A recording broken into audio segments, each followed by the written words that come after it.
اللہ اس گناہ کو نہیں بخشے گا کہ کسی کو اس کا شریک بنایا جائے، اور اس کے سوا اور گناہ جس کو چاہے گا بخش دے گا،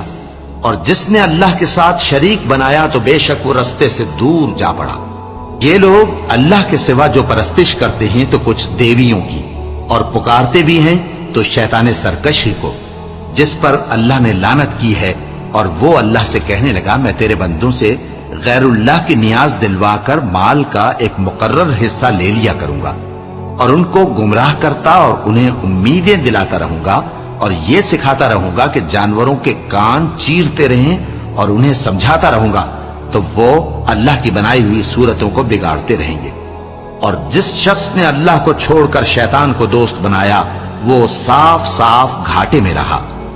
وہ ان کو وعدے دیتا ہے اور امیدیں دلاتا ہے، اور جو کچھ شیطان انہیں وعدے دیتا ہے